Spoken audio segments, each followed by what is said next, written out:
Sa video na ito mula sa isang paaralan, makikita natin na may mga estudyanteng nag-aaral. Ayon sa caption ng video, ito ay kuha mula sa ganap na alas 7 ng gabi at sila lamang ang natatanging nag-aaral sa labas.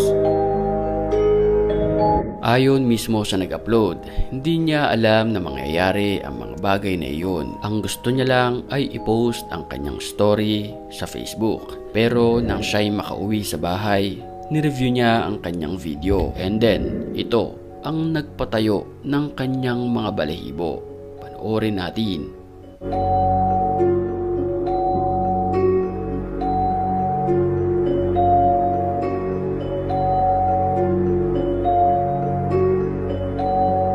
Pagbaling ng kamera papuntang kaliwa, sa dulo mapapansin na para bang may dalawang naghahabulan ng mga bata.